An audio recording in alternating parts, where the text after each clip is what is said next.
Benin Vissounou, Benin Vignonou, FIFA Maouton, non pour ami.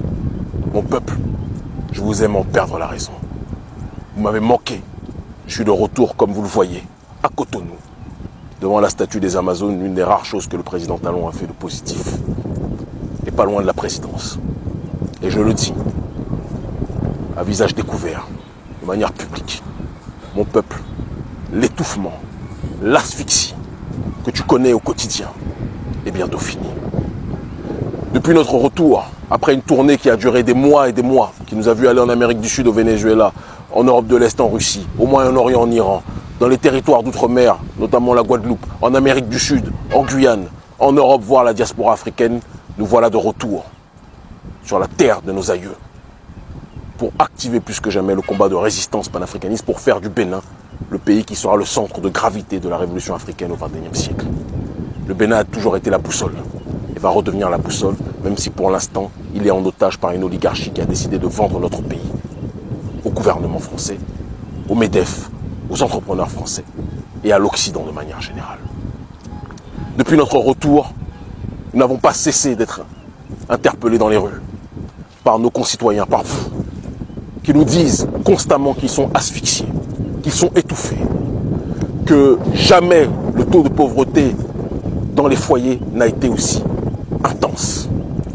Pendant qu'une minorité du pays s'enrichit, pendant qu'une minorité du pays se développe ses moyens, la majorité du pays va dans la paupérisation, chute dans l'appauvrissement extrême.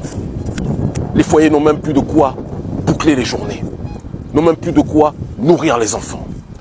Des mères de famille, parce que leurs maris n'ont même plus de boulot, sont obligés de se prostituer. Ce sont des témoignages réguliers, récurrents que nous entendons. Parallèlement à cela, le gouvernement n'a aucun problème pour exproprier ses administrés, ses citoyens. Bien évidemment, l'expropriation s'arrête.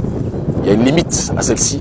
Quand ces terrains sont ceux qui appartiennent à des membres de l'oligarchie Patrice Talon, là, il n'y a plus d'expropriation. Mais quand ce sont des citoyens normaux, l'expropriation est plus que jamais les plus manifestées. Les sojaculteurs sont asphyxiés suite à l'arrogance et au mépris de Patrice Talon pour l'Africain de manière générale et pour son peuple en particulier. Et pour le Niger, la frontière entre le Niger et le Bénin est fermée. Juste avant de revenir ici et après avoir brûlé le passeport, comme vous l'avez tous vu, de manière souveraine et avec dignité le passeport français, j'ai été reçu au Niger. Et les autorités me l'ont dit. Tant que le gouvernement béninois abritera des militaires français sur son terrain, la frontière entre le Niger et le Bénin risque de ne pas être réouverte. Le président Patrice Talon, en agissant de la sorte, a poussé bon nombre de commerçants et d'entrepreneurs béninois dans une extrême pauvreté parce que beaucoup vivaient en fonction de la frontière ouverte entre le Bénin et le Niger. Le président Patrice Talon a cru que le Bénin était sa propriété, sa plantation. Il a tout asphyxié, tous les secteurs d'activité et a fait en sorte que ce pays puisse être rentable pour lui, d'accord, mais puisse être un cimetière à ciel ouvert pour son peuple. Ça ne pourra pas durer. On rajoute à cela la mascarade du code électoral qui est effectuée de telle sorte qu'en réalité, seuls les candidats et les ennemis que Talon va choisir pourront concourir.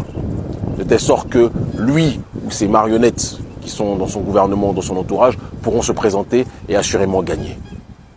Les choses ne vont pas se passer selon ce jeu truqué. Je vous le dis avec simplicité, avec sérénité. Nous avons contribué et nous contribuons de manière active à la révolution africaine au Sahel à l'heure actuelle et tout le monde le sait. Ce que nous faisons partout, je le dis de la manière la plus explicite possible. Nous le ferons avec dignité, non-violence, sérénité, intelligence, lucidité, ici. Si les jeux sont ouverts de telle sorte que tous les Béninois peuvent être dans une logique de pouvoir exprimer leur voix, parce que c'est ça la démocratie, Demos Kratein, le pouvoir au peuple, nous participerons au jeu électoral. Et les panafricanistes présenteront très prochainement un candidat.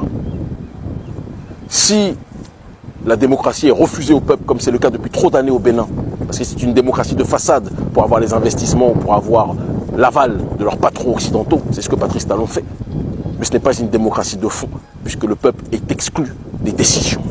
Le peuple n'a pas le droit à la liberté d'expression. Vous dites ce que vous pensez, vous êtes arrêté, comme le jeune dans le camp même du président qui a osé dénoncer certaines choses qui n'allaient pas et qui a été arrêté.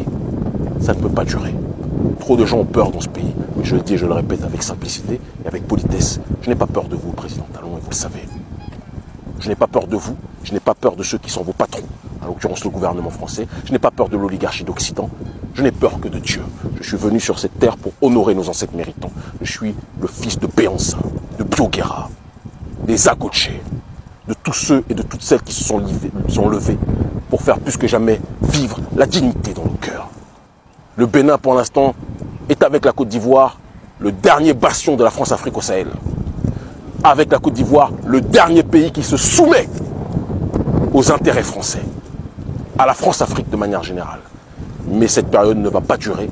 Et comme je l'ai promis aux frères, aux dirigeants de l'Alliance des États du Sahel, le Bénin sera tôt ou tard, parce qu'il est lui aussi touché par le terrorisme, un membre de l'Alliance des États du Sahel.